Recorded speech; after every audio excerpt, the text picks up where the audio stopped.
Before the Rings of Power, there were the Silmarils. Before Sauron, there was his master Morgoth. Before Aragorn and Arwen, there was Beren and Luthien. Join us as we explore Tolkien and all the ages of Middle-earth with your hosts from theonering.com, Jonathan Watson, Michael Grumbine, and Dan Coates. Thanks for joining us today as we explore Tolkien. Again, on this brand newly named podcast, exploring Tolkien through all the ages of Middle-earth. We are no longer just a window. We are fully exploring. We're moving on. We're full explorers. That's right. We're like the Lewis and Clark, not the, I don't know. So which one of us is Pocahontas? I'm sorry, but Elizabeth Warren is not joining us this week. So, and just like that, demonetized. I'm going back to the window. I'm just going to look out the window. Look out the window for a while. Things have taken a downturn. No. All right, but hey, we're past the Silmarillion proper. We're into the downfall of Númenor. Everything that is true and good that was displayed in Amazon's Rings of Power. But first, Dan here to my left today. Well, my right on the screen. And good to have you, Michael, joining us as well, looking dapper as ever. Once in a while.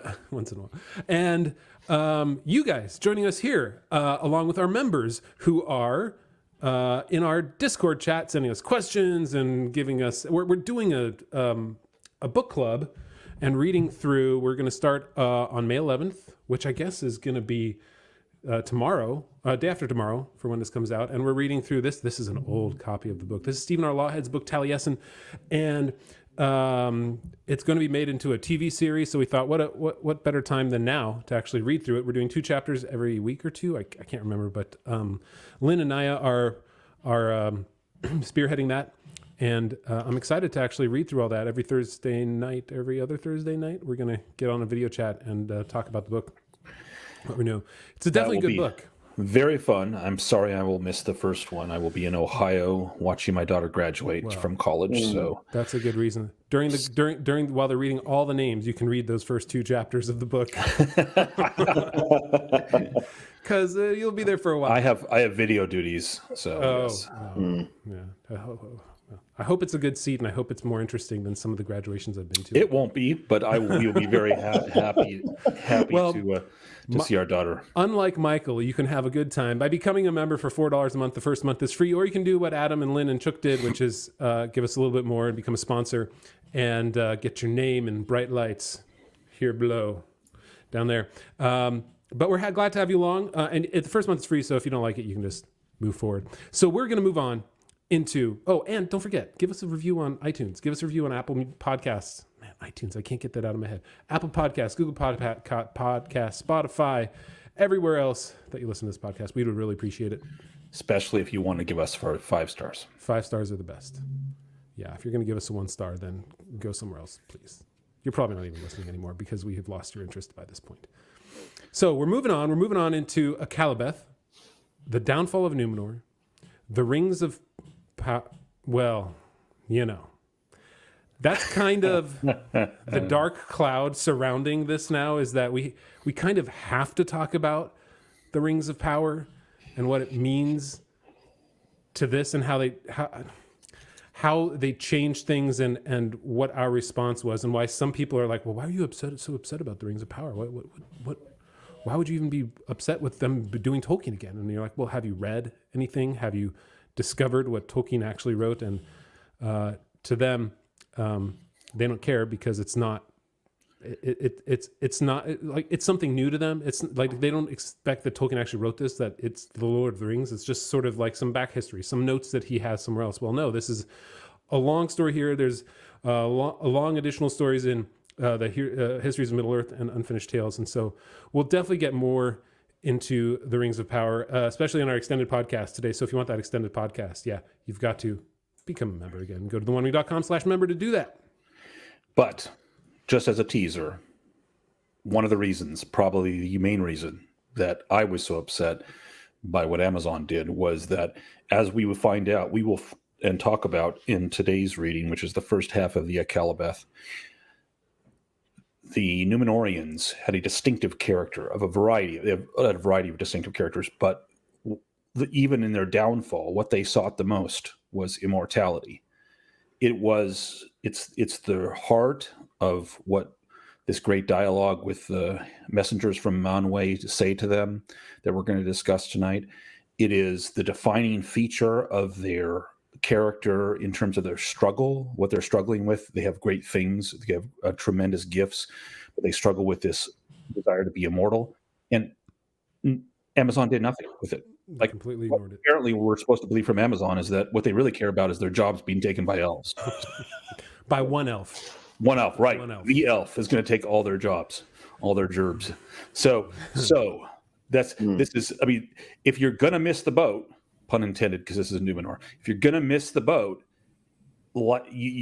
Amazon does it in fabulous style, because the entire boat is the Númenorians. Their downfall comes because of their desire for immortality, and we see nothing of that in Amazon, which is just sad. So anyway, more to talk about. Yeah, lots of it in the extended podcast. Yeah, so. And I'm sure we'll get into it next week too. We're going to finish this up next week. We're doing like the first third or so, and so we think it'll be split into 2 parts, maybe 3 if we have a super long conversation, but probably 2 parts. So Dan, we are going to kick off with your big thought, but I'm going to have to give you a boundary here, and that is it can't be about the Rings of Power. I think I can do that. All right. Yeah, I think I can do that. Okay, good. So let's move forward then. Dan's big thought. All right, we just finished the first age. We are now into the second age, and many of us have read about the third age and what happens there. And I'm noticing that there is the same theme that you can find throughout all of those ages, is that the good or the best always comes first. And then you kind of see a corruption that kind of happens where things aren't as good later on. And you have, like, I think the cool swords they have in Lord of the Rings, they're all the way from Gondolin in the first age, because they're better made and they have cool spells cast on them. And there's nothing like this anymore. All the cool cities that are in Lord of the Rings, they were built by the Númenorians a long time ago, and now they're falling into disrepair. So you kind of see that in Númenor. So the men have their own island, which is pretty cool, and they're given longer life, and they are in connection with the elves, and so they have like this really cool setup. Everything's going great. It's basically as good as it gets. It's like a paradise, and you have these kings that are descended from Elros, and which is Elrond's brother. Elros 916 Selvin. Correct. And they have the favor of the Valar. They have the favor of the elves. They basically have it made. And as you read in this chapter, they just get hung up on over time as things go on, and they go down the line of kings. They get to a king where is it Tar and Kellyman or something like that, or that sounds right. So it sounds something like that. But they basically kind of just decide, or they kind of have a split between the faithful and those that just don't trust the Valar anymore, don't trust the elves anymore. They're envious of their immortality, and they have this fear of death, this cloud, this shadow that surrounds the fear of death, and it allows them to become corrupted. And it's just interesting to me that the Númenorians serve as like, that's like the high point for man in Tolkien's Middle Earth. Like that's as good as it gets, and it steadily drops off. Yeah, I'm trying to find. There's a line that he says that directly in here. Yeah. Thus the years passed, and while Middle Earth went backward and light and wisdom faded. So even there, he's talking about Middle Earth, I guess, and not Númenor. But in Middle Earth, things had already started going backwards, even though there weren't many good men, I guess, left in Middle Earth at that point, or the Green Elves were the ones that were left from Assyrian that went into Mirkwood, or Greenwood the Great at the time. Yeah, I think it seems to be talking about men there, right? Yes, it is interesting. But it's that's interesting what Dan's saying too, is that the height of men was Númenor, and then it kept fading. Yeah, it is almost like, I agree with you, Dan. It is almost like the the Akallabêth in the second age is a reset. Like the first age, you had the first age and you had all the great things in the first age, and they went downhill. And the second age is a reset, and now it's about men, and the height of men is in the second age in Númenor, and then it all goes downhill from there. So why do you think that is? Is that like, is that entropy? Is that the state of the world, that things start better and then descend into destruction and madness and less artistry? We start with the statue of David, and we end up with a banana taped to a wall somewhere. That's kind of where we are now. But why do you think that's how Tolkien sets it up? And let me ask one more thing. Is that also like just the state of man? Because the height of your age is not the end of your age. You don't get greater necessarily. You could mentally, I guess, get greater, but for your physical fitness, even your mental acuity, right? It says, I can't remember who held on forever. Maybe it was Taran Kalamon too. But, he held on until his wits had abandoned him, or something along those lines. He was the first, the 13th Lord of the 13th King. Do you think this is Tolkien's analysis of the world, or is it? It seems like he's saying something about our nature, that we forget what came before us. We have chronological snobbery a little bit, and then we develop pride, and we don't see what came before us, and it's interesting. Which is one of the reasons that I love Tolkien so much, I have to say, because as an historian, it seems a perennial issue that whenever I have conversations with people about what happened in the past, or at least folks in our culture in general, there's a presumption that what's now is more advanced, more enlightened, better than what was in the past, just because we happen to have higher technology, more efficient technology, and they pretty much assume that everyone that lived, for example, in the Middle Ages was just a blithering, bigoted idiot.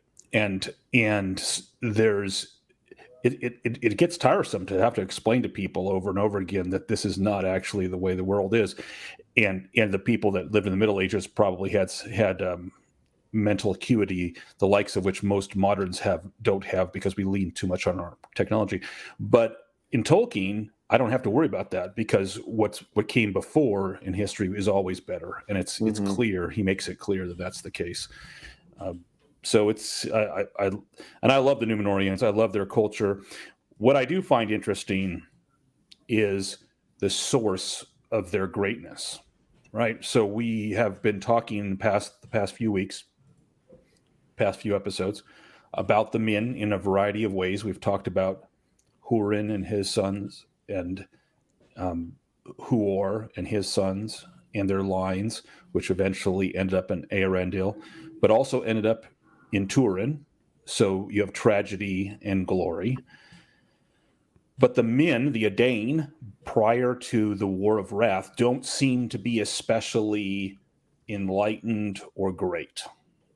They do seem to have some virtue, and especially the ones that moved west, met the elves, and stuck with them.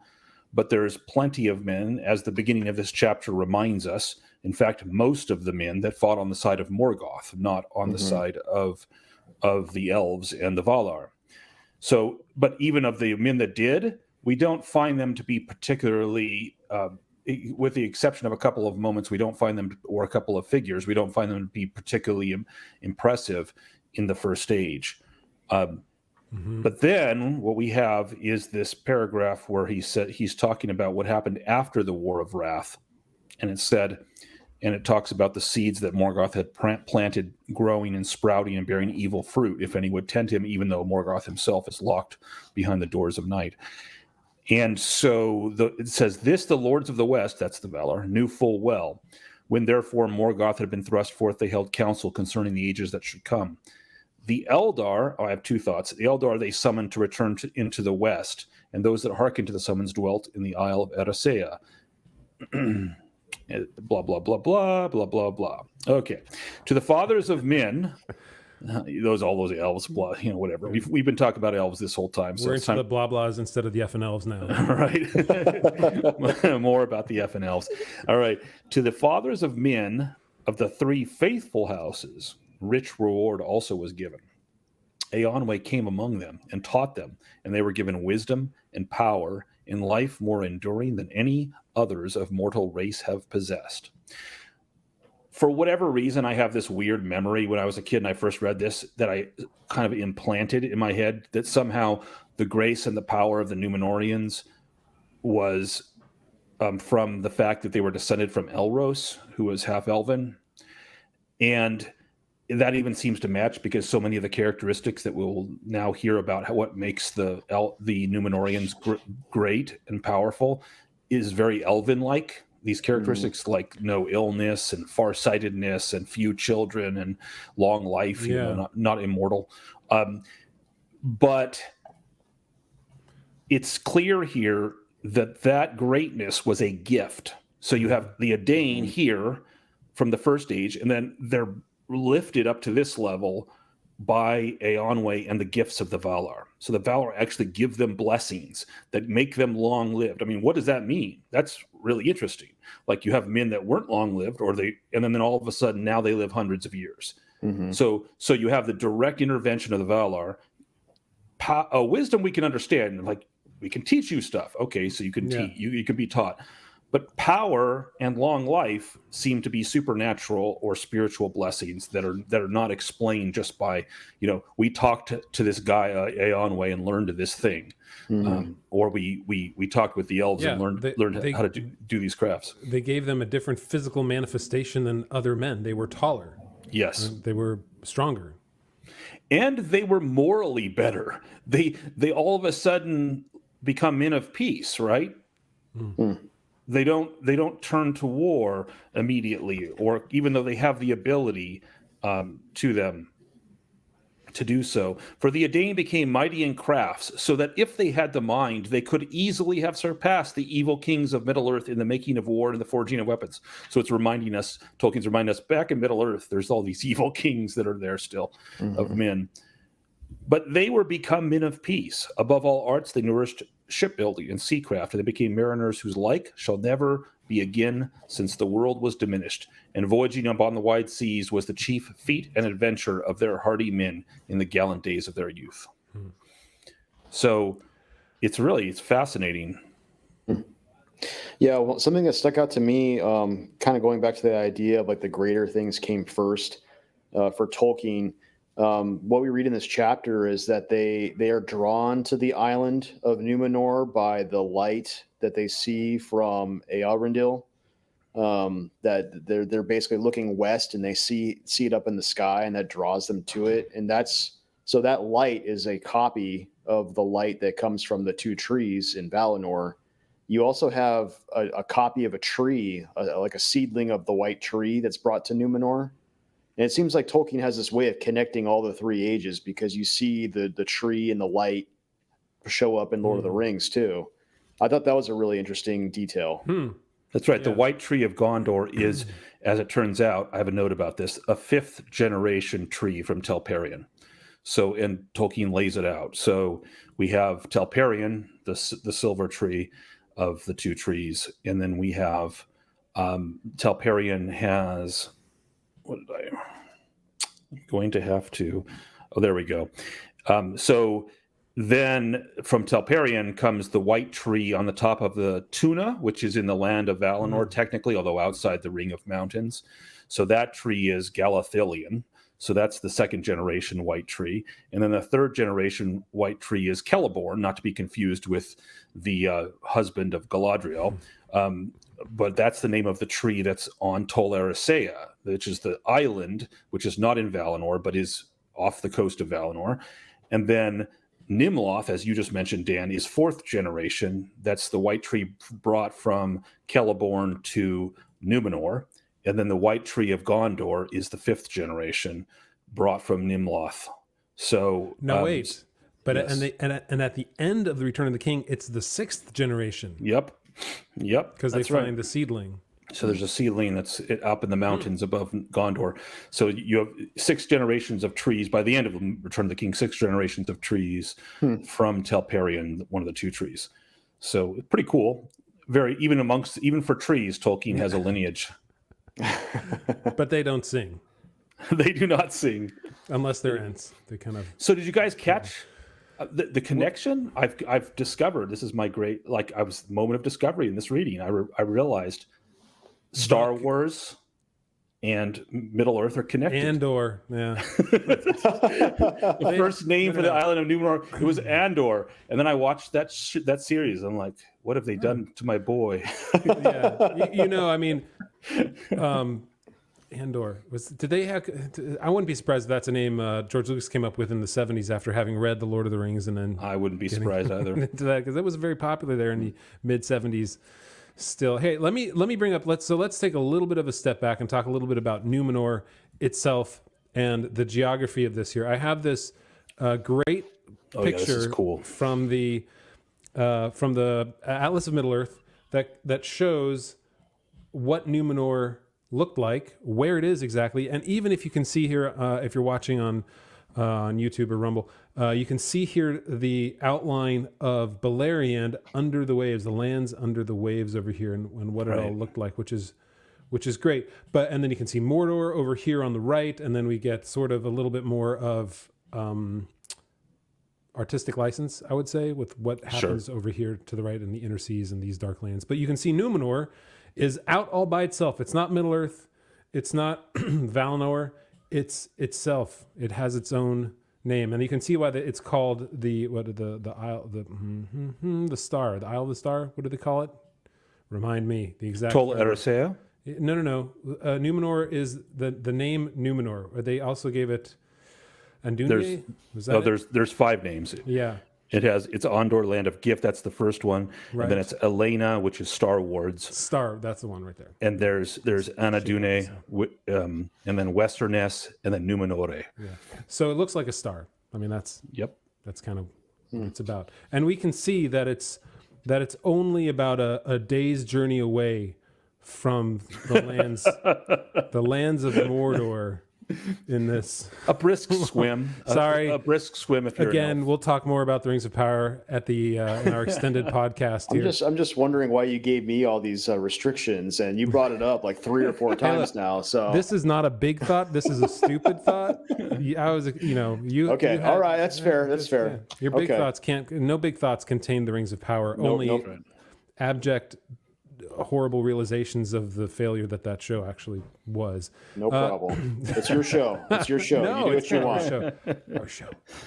So anyway, I thought this was a great image of, when looking at this here, like one, it was actually kind of closer to Valinor here and to Tol Eressëa. You can see it over here, which I think they said they could see Tol Eressëa on a clear day. There were 2 ways that you could see Tol Eressëa. So they said from the top of Menel Tarma, which is the mountain, and also that doubles as the temple or the hill for worshiping Iluvatar, the one place on Middle Earth where Middle Earth in the middle, I'm guessing. Yep. And so from the top of that on a clear day, if you were farsighted, and it tells us that the Númenorians had farsightedness, the likes of which makes it akin to the elves. I have to say, having read other places in Middle. So the top there, or if you were on a tall ship at the edge of where you were allowed to go, which I presume is kind of like the shadowy seas, where you could, because you couldn't leave the site of Númenor. The men were not allowed to sail west beyond the site of Númenor itself. But apparently on a clear day with good eyesight, you could see Tol Eressëa from a ship out in the west, to the west of Númenor. Yeah. It's funny that, Númenor, we all know, and Númenor, let's take a little step back further. Númenor is kind of is Tolkien's Tale of Atlantis in a way, because it is swallowed by the waves, by the oceans, and it is a great civilization. Tolkien does seem to have a thing of having land swallowed by waves. I know, right? Everything gets destroyed in the end. That is the catastrophe that will lead eventually to some catastrophe.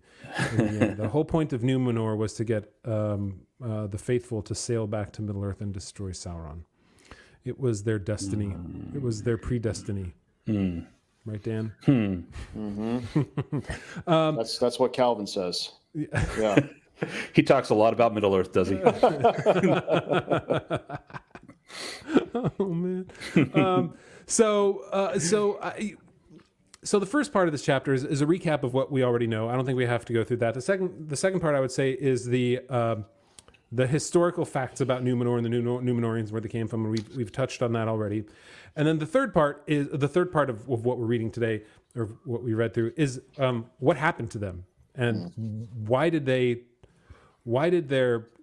desire for long life lead to the changes wrought within their society, right? Because eventually one of the first signs was that the kings wouldn't go up anymore to the Meneltarma, right? They wouldn't give Eru his due. The first, is it the first? Yeah, we haven't fruits? read that yet, but yeah. Yeah. So, but it does make reference to the first fruits. It is interesting. I mean, it is like Tolkien's clearly referencing things that are, right at the beginning of Genesis in this regard. It's almost like the men are this, not pre-fall. They clearly, the fall has happened, and he makes that clear that the fall happened before the elves ever met the men. The fall happened back in the east, when Morgoth came upon the men, found the men first. So let me ask you this. This happens, Tolkien wrote this, above all arts, I think you already read this, Michael, above all arts, they nourished the shipbuilding and seacraft, and they became mariners whose like shall never be again seen, whose like shall never be again since the world was diminished. They are great, and they love the sea as well. What is it? Is it? You're going to go Rings of Power, aren't you? No, I'm not. Okay, good. I mean, I'm not even going to say that. But what is it that Tolkien does, right? These great societies were always seafaring. And that, I mean, that's, right, the Teleri, I mean, the longest lasting ones, they were always seafaring. And there was that sea longing, like we talked about in our live stream. That, there is something internal to the elves, but I guess also maybe since they were touched by the Valar, there's something internal to the Númenorians that they had a longing for the sea. If you read the story of Aldarion and Erendis, with the half-told tale and unfinished tales about Aldarion, who could not not leave his wife, right? He had to go to the sea. It was stronger than any love that he had for any human being at all. He had to go to the sea for years at a time. What is it about that love of the sea that was so important to Tolkien? Is it his, his it was an unrequited love that he loved the sea and it didn't love him back, and so I am not sure, Yeah. but it is clear. He even has Olmo be the one Valar. The Lord of the Waters is the one Valar, most faithful to men and elves. Even after their fall, there's this true love. I mean, why did the men, as you pointed out, why do the Númenorians live on an island and become a maritime culture? Why did the Valar set them up that way? They could have just established them on the lands of Middle Earth. They didn't have to be on this island out in the middle of the ocean. So clearly later on, the Númenorians do settle on Middle Earth. So there's nothing contrary to their nature to do so, but they were set up as this sea. I like to think in my head canon that Olmo has something to do with this moment of setting up the Númenorians. I like to think that his love of the peoples, the children of Ilúvatar, both first and second children of Ilúvatar, is strong, and his influence is here. Yeah. It seems like the way that the firstborn and the secondborn children of Ilúvatar, the way that they connect to the song is by the music and the water. That the way that they are in touch with the Valar seems to be through water. Yeah. And it's that way all the way through the Silmarillion too. Right. And I guess you could say that's because Olmo is taking a hand and being more involved, but you don't maybe that might be a chicken and egg question too, right? Sure. It might be that the song in the waters is the reason why Olmo is taking so much of a hand. Yeah. And I think there's something about like just being like the ocean, being an ocean faring culture. It just seems like you're on mission, like you have an adventure in front of you, and it's like you're not just content and just sitting in one place and you're just getting fat and rich, but that kind of ends up what the Númenorians turn into. They just become like this materialist culture. They said their kings go to Middle Earth and just take tribute from people and bring it back, and so it's all about just building up stuff there on the island. And I think early on, though, what made the Númenorians great is that they're just seafarers and they're just going out and exploring and right. And they set up these great ports on the shores of Middle Earth that were glorious and that were renowned and not centers of plundering. Right, they weren't the forced goodwill deposit boxes on the side of for everybody to sit there. I want to talk about the ban against the men of Númenor to sail west. Well, can we, because that comes in the second part of this reading, can we say a couple things in the first part? Okay. I wanted to do two things. First, I wanted to reference our live stream from last Friday. So if people are listening to this, haven't had a chance, go check out that live stream because...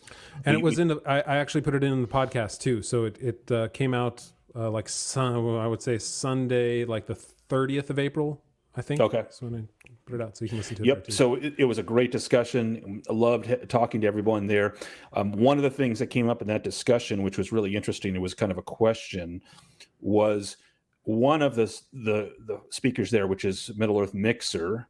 He was saying that he thought that it was that the Valar, that all of the elves belonged back in Valinor, and that he implied that even the ones that refused to call, the Morroquendi, who didn't make it all the way to Valinor, were in fact doing something wrong, that the Eldar belonged in Valinor. And to support a little bit that point, but also raises some questions, I wanted to read this quote, which I actually read already, but I'm just going to focus on the first part of it. The Eldar, this is after the War of Wrath, the Eldar, that's the Valar, summoned to return into the west, and those that hearkened to the summons dwelt in the Isle of Eressëa. Okay.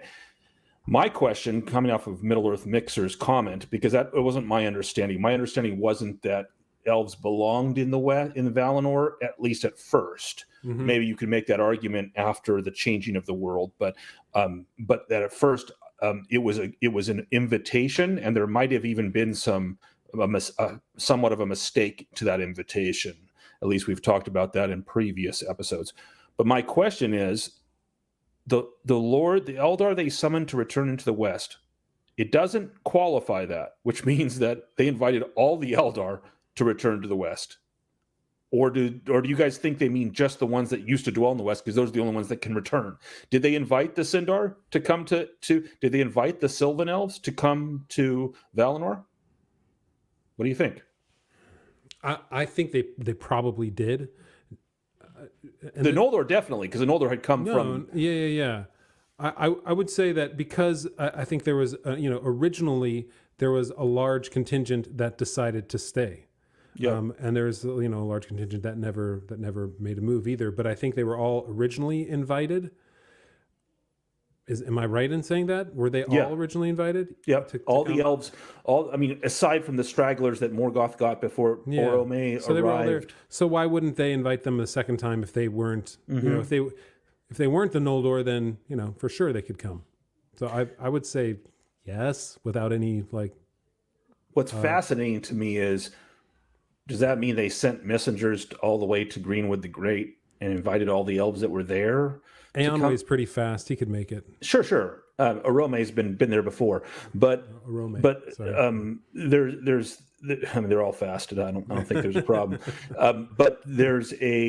But it's interesting to me because Tolkien never talks about any of that. He seems to be focused on the elves in Beleriand, or who had dwelled in Beleriand before it became the land under the waves.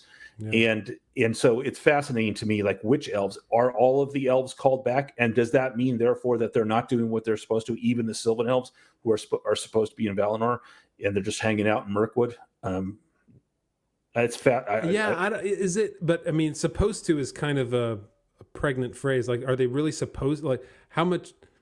Is the invitation an invitation by your parents to say, "Hey, let's it's time to get going, guys. Why don't we go now?" It's not really an invitation. No, that's not an invitation, right? Good point. Put your shoes on. We're going to go. Good point, Jonathan. So there's two sides. There's two parts to this. The first part is, was the invitation a universal invitation? I always thought that it wasn't, that it was just for the elves that had been in Valinor first, but maybe not. Maybe it was a universal invitation to all the elves. Second part of it, is it not really an invitation, but was really kind of a command, a soft command, but that was then ignored by a lot of the elves that were green elves. We don't get really any information about what happens to the elves in Valinor in the Second Age or Third Age, right? There's no stories of them there, and there's no stories other than the sea longing that there is inherent, right? And this is part of the discussion, sea longing that even is in somewhat the green elves, because Legolas hears the call of the gulls and his heart is turned towards the sea. I think it's a universal in elves. But I think it's universal.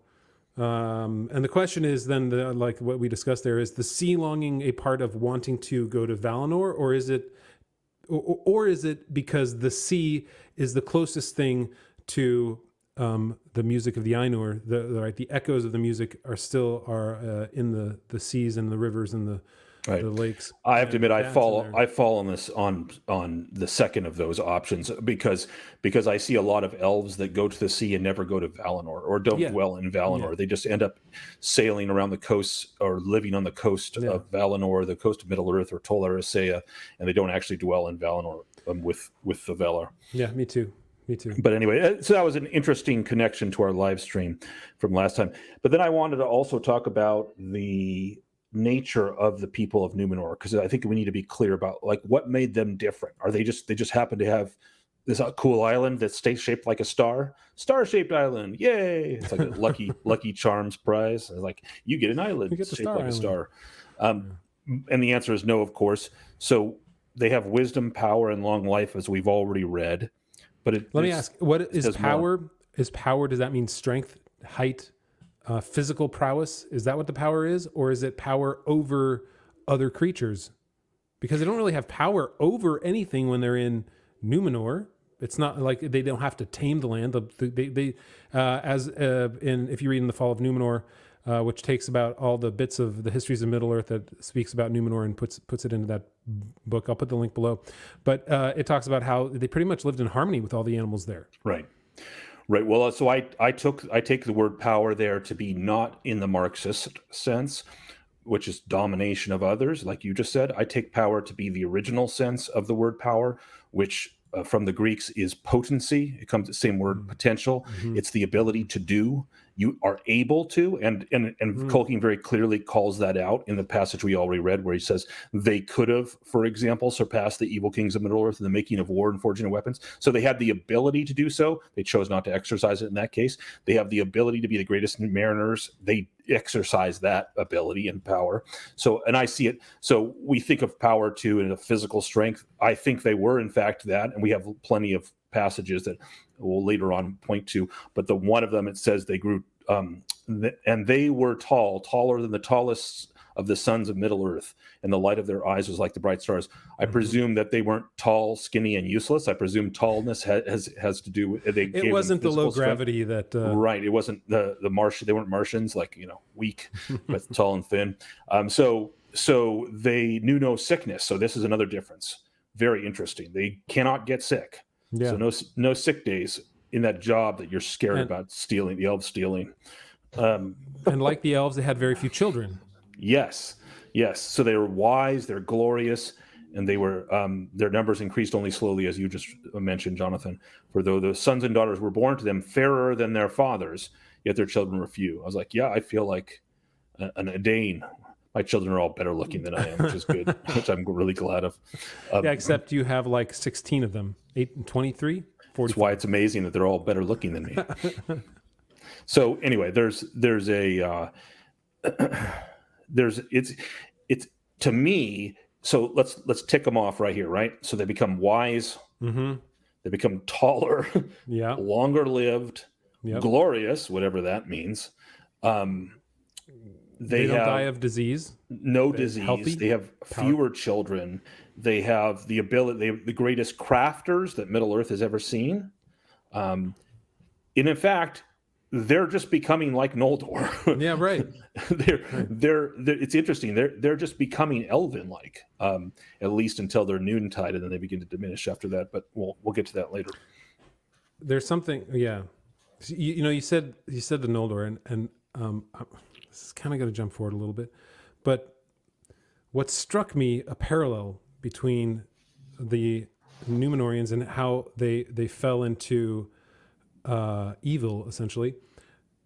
They greedily clung to their life, right? That was their failure. They greedily clung to their life because they didn't want it to to turn into nothingness.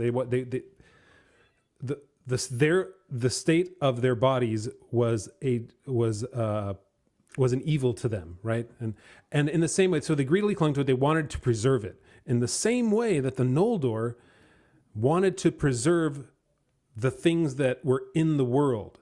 Oh, the craft of their hands, right? And the craft of their hands, right? Well, that's what I mean. It's like the things they built, or like Gondolin, for instance, and Doriath that comes to mind. Yep. And so there's a similarity between the two. The one thing that they are afraid of losing, their life. That's what they cling to the most. The one thing that the Noldor are afraid of losing, the art and the things of their hands that they've built, they cling to the most. And to me, that was an interesting parallel between the two. And that's fascinating. That incapability of not letting it go is both of their downfalls. That's right, and that's something that they pass on in the Lord of the Rings, which I guess you got to fast forward 6,000 years from now. 2,000 plus like 3, like 5. 2.5 plus 3, so 5,500 years. Yeah. Denethor still has that. Mm-hmm. The stewards of Gondor, even the lesser men, descendants of greater men in the Númenorians, still have that clinging to immortality, the seeking after immortality. And it's funny that you mentioned that, Jonathan. It's really fascinating because now I see more parallels. What brings about the downfall of the dwarves? They delved too greedily and too deep. In Moria. It's their desire for things. It's like the men's desire for power. Which is why they fall and become ring wraiths. And this is why Galadriel passes the test, because she's giving up the desire for the preservation of her land. Right. And she will diminish and go into the west. Yeah.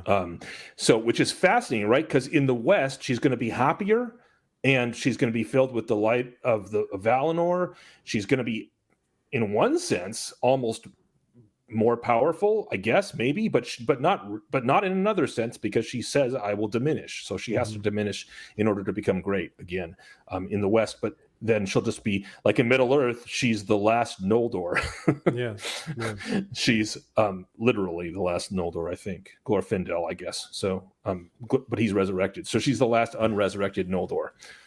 Is there another one? Am I missing one? Arwen is she's partial. Because she's the granddaughter. From the line of Elrond, but even he is only 9/16 Noldor, so she's the only pureblood. Yeah, so Galadriel is the last pure Noldor in Middle Earth. Yeah. So it's fascinating. It's really I guess Glorfindel is full Noldor, but he's a different case. So there's a real Tolkien, a theme in Tolkien that I just never picked out. That's great. Good catch on that one. Thanks. So let's get into that whole idea of what happens, I think, to the Númenorians, right? So Elros is their first king, and he actually lives 500 years, of which he rules for. And by the way, interesting fact, they don't choose him. At the feet of the mountains were built the tombs of the kings. So this is the foreshadowing of their clinging to power. But at the first place, it wasn't a bad thing. So this is at the foot of the mountain of Metal Tarma. So they worship Iluvatar on top of the mountain. At the foot of the mountain where they worship God is their tombs of their kings. And hard by upon a hill was Armenelos, fairest of cities. And there stood a tower and a citadel that was raised by Elros, son of Earendil, whom the Valar appointed to be the first king of the Dunedain. So Elros is not chosen by the people; he is chosen by the Valar. And fair enough. The Valar give them the island. The Valar give them power and long life and wisdom. So the Valar give them their first king too, who's Elros, and he rules for 410 years of his 500 years. So presumably he was 80 or so before he took the throne. It means he lived for 1/5, essentially, of the life of Númenor. It's pretty impressive. Yeah. He could have. It depends on how old he was once Númenor. I guess he was very young. He was like 5'10" when Númenor was established. Who knows?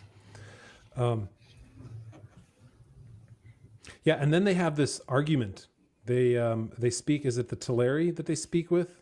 Mm-hmm. And they have this problem. This is what Tolkien wanted to make clear in oh gosh, what's the name of that in the Histories of Middle Earth? The talk between, I think it's Finrod and the Athrabeth, I believe it's called. Where the humans have this idea that they're going to a magic land where they will live forever.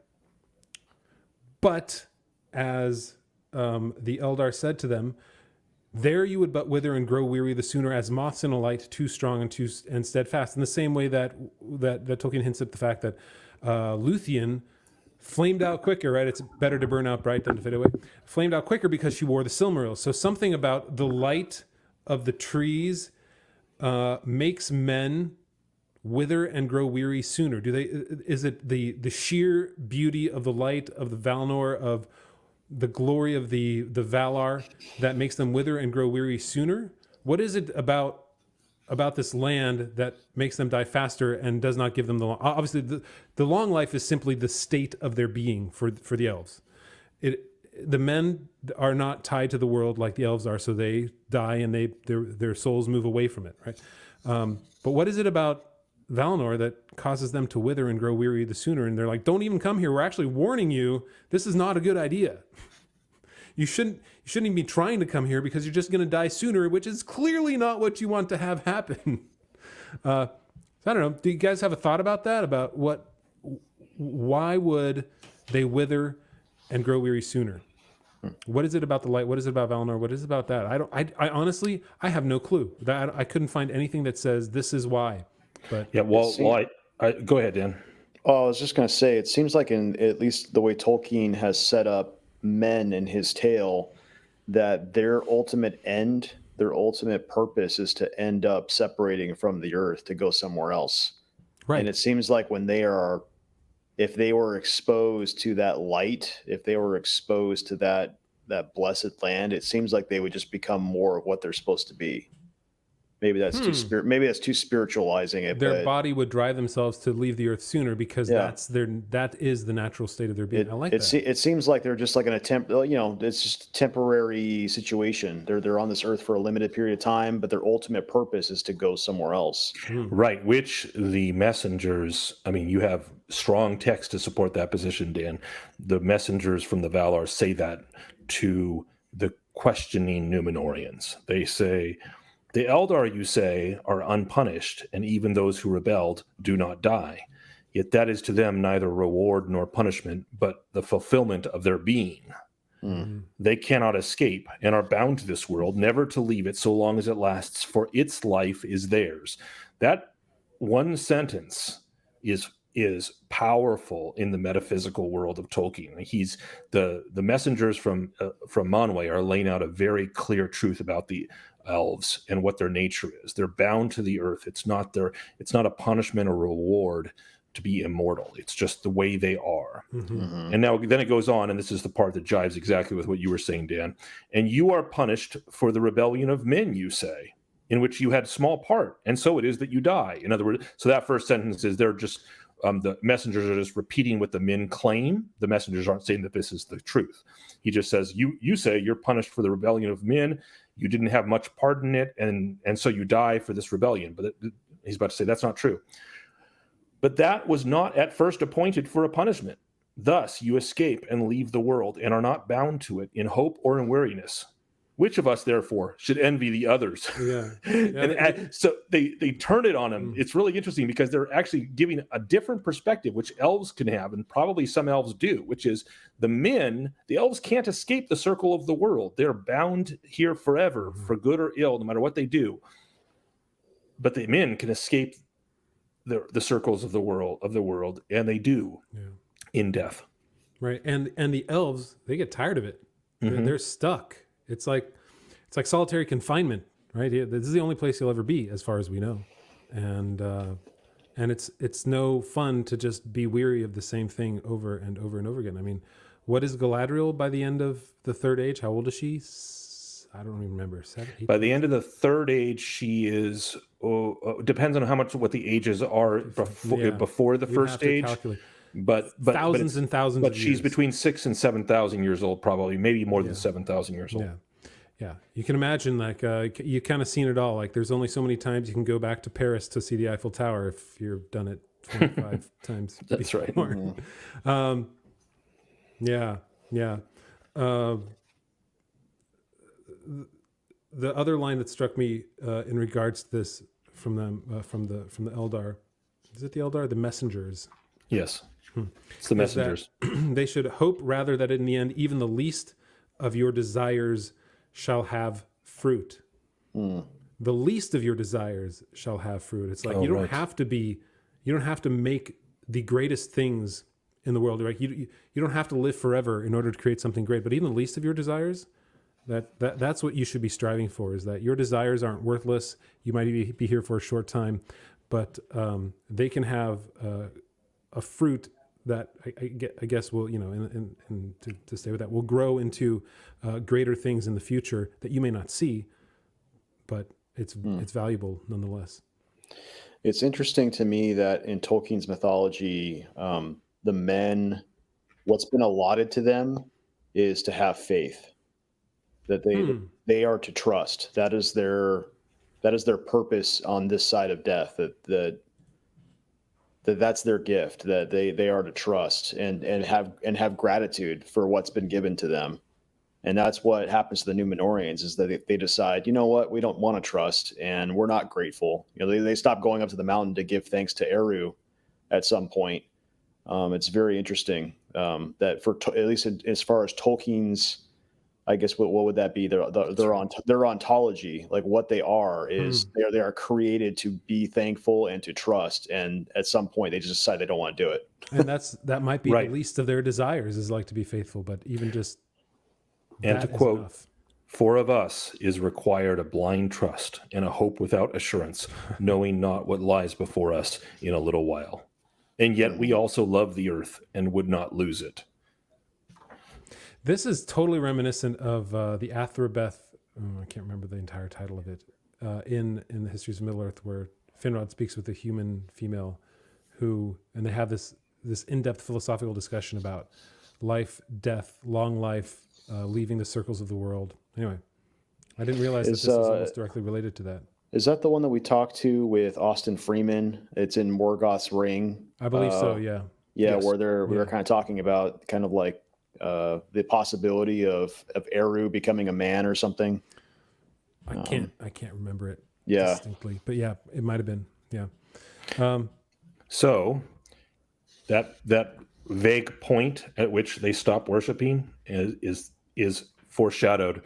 So this is the 13th king. So this is Tar Atanamir or Atanamir. I don't know which accent the syllable which syllable should be accented. But Tar Atanamir, and it says, and they were proud men eager for wealth, and they laid the men of Middle Earth under tribute, taking now rather than giving. It was to Tar Atanamir that the messengers came, and he was the 13th king. And in his day, the realm of Númenor had endured for more than 2,000 years and was come to the zenith of its bliss, if not yet of its power. And a little further down, thus the bliss of Westerness became diminished, but still its might and splendor increased. So Tolkien's distinguishing here. He's just said, the happiness is ending, and the bliss is diminishing, but it's might. So you can become more mighty and more powerful, which the Númenorians do, in fact, but less happy, which is a fantastic commentary on morality and the ends that men seek, because might and power do not themselves bring happiness. It seems like there's a connection to that too, with the other part of that paragraph where it talks about the lords of Númenor. They're not getting married until late in their long lives, and then you read about the kings that are hanging on to their power even though their sons are ready to take it. It's interesting to me that their lack of gratitude and contentment manifests itself in their unwillingness to kind of have a family life and just be content on the island and have a family. I think that's kind of interesting too. They want to build an empire. They want to have riches, but they don't want to enjoy it with anybody, it seems like. Well, and that was fascinating to me too, that it implied that what had happened before that is you have the king. For 12 kings before that, they would come into their power. And maybe this is why actually it made a point that said that Elros lived to be 500, but ruled for 410 years, which means that there were 90 years he didn't rule. He was presumably quite young when he was captured in the last kinslain by the sons of Feanor. And it was soon after that the War of Wrath happened. So he couldn't have been more than 20 or 30 when Númenor is raised from the ocean. So he's made king. And that means that before he died, he let go of his power and gave it to his son when he still had something like 50 years to go in his life. So he's not holding on till the bitter Joe Biden. Oh, I mean the bitter, the bitter end of old age and senility. Or as, is that the campaign slogan for this king? It's like finish the job. Finish the job. Well, that's what I want. See, I want to see Biden 2024 sticker, and I'm gonna Photoshop it and to say Witless and unmanned. That's my Tolkien quote. Witless and unmanned. We should get a Biden 2024 Witless and unmanned. Oh my gosh! Hey, here's what is in the Unfinished Tales that is written directly about Tar Atanamir, and I think it encapsulates him. We get a very brief glimpse of who he is here, but this is a longer paragraph. So let me read this. He was born in the year 1800 and ruled for 192 years until 2221, which was the year of his death. Witless and unmanned. Much is said of this king in the annals, such as now survived the downfall, for he was like his father, proud and greedy of wealth, and the Númenorians in his service enacted heavy tribute from the men of the coasts of Middle-earth. In his time, the shadow fell upon Númenor and the king, and those that followed his lore spoke openly against the band of the Valar, and their hearts were turned against the Valar and the Eldar, but wisdom they still kept. And they feared the lords of the west and did not defy them. Atanamir is called also the unwilling, for he was the first of the kings to refuse to lay down his life or to renounce the scepter, and he lived until death took him perforce in dotage. That's great. Or we could just have another one called dotage. You know what that reminds me of, Jonathan? Is it says it did not read that last part again? It says did not give up his life, but waited. So it's not talking about his kingship there. It's talking about his life itself. Yeah, 1 second. You made me close the book when I was like... Did I make you? You made it. Sorry about It's that. all your fault. It's here. Tar. Here we go. No. Just the last part. So how's the weather there while I find this thing? Here we go. All right. It said... Atanamir is also called the unwilling, for he was the first of the kings to refuse to lay down his life or to renounce the scepter, and he lived until death took him perforce in dotage. Okay, so it says two things. It distinguishes between the kingship and his life. He refused to lay down his life or hand over his scepter. Mm-hmm. Those are two different things. It reminds me of what it says about Aragorn in the Return of the King, that in his 300th year, he laid down his life. He chose to die. He did not, like the elves do. He did not just wasn't just killed by old age randomly or wait until the end. But he chooses to give up his life, which, as the kings, as his ancestors of old did, at least the first 2,000 years of his ancestors of old. So that's fascinating. I forgot about that. Yeah, and this is the turn, right? This is so 2,200 years into. So when you think most of the story we hear of Númenor is the 300 years that occurred after they were faithful ultimately to the ban and to the Valar and to the Eldar. Everyone likes watching the train wreck. But then they realized the elves are coming for our jobs, and we're gonna have to speak out Sorry, every time. That's the only reason. All right. So, but it's interesting, right?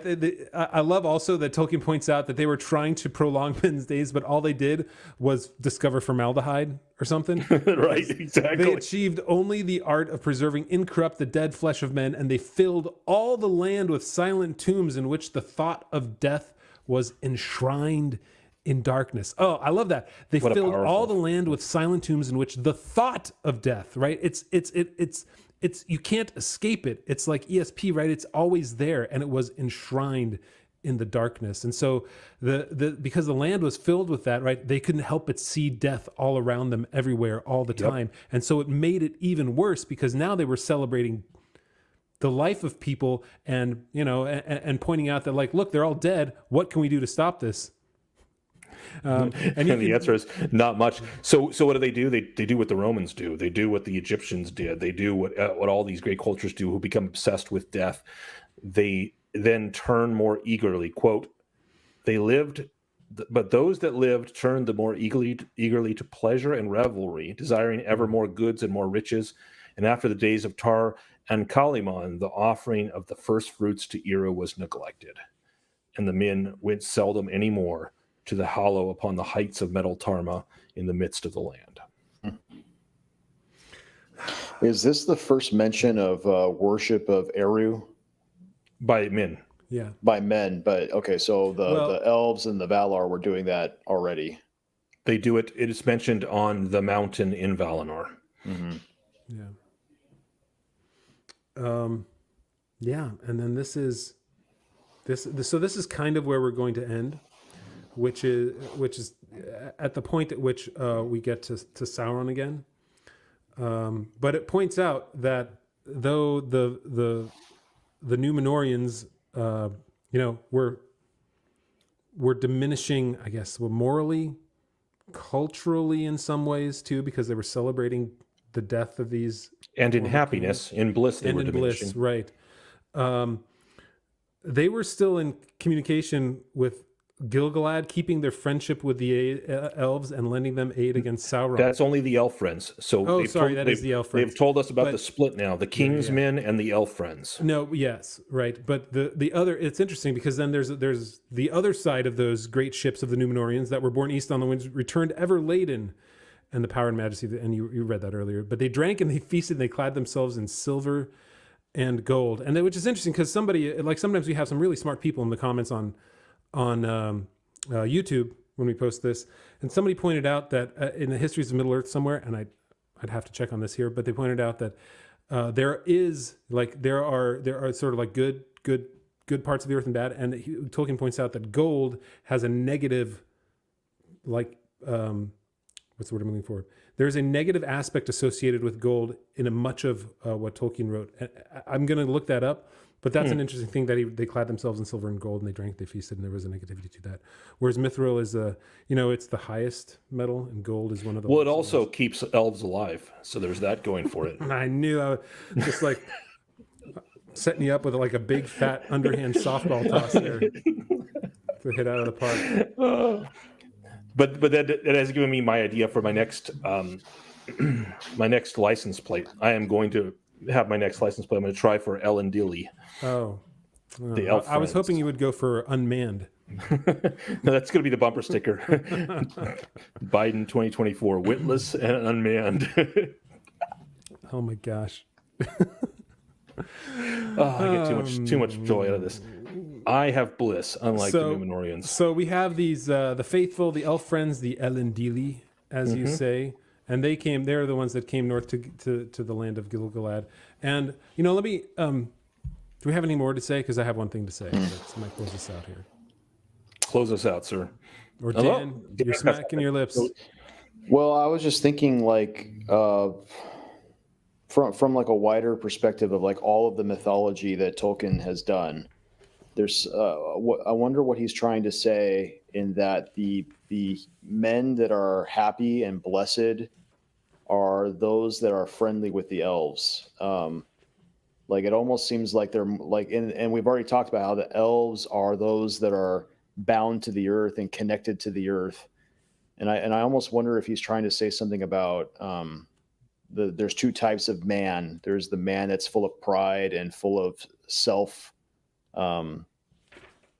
ambition, I guess, and trying to get immortality, but the wrong way. And then the ones that seem to be content with where they're placed, and they enjoy the earth for the gifts that it has. And this connection to the elves is almost like another way of expressing that connection to the earth. And I'm either mixing up C.S. Lewis or G.K. Chesterton, but he talks about fairyland.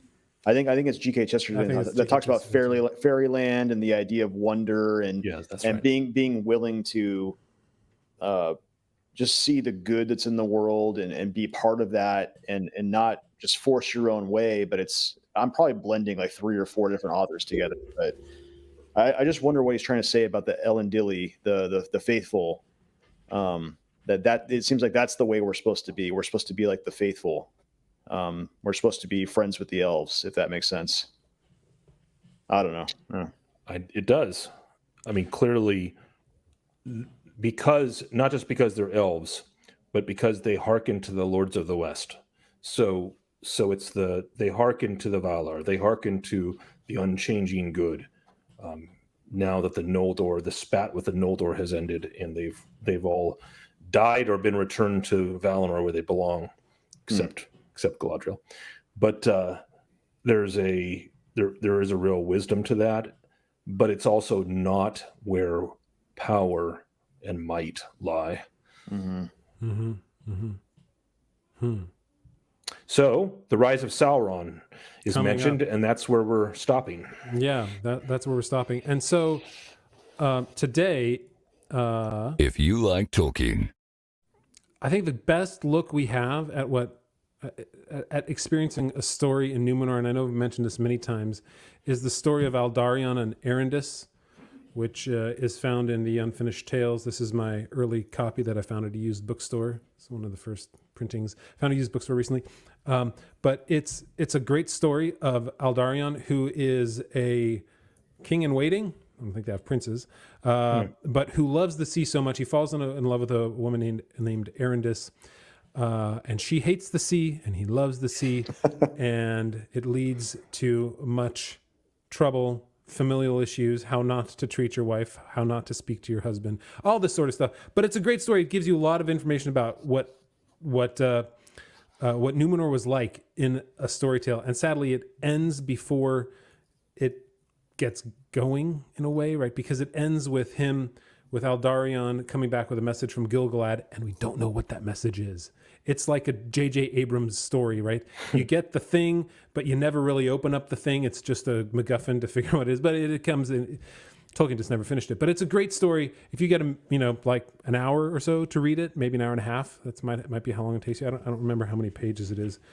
Well, it's probably longer than that. Looks like it's like 40 pages or so.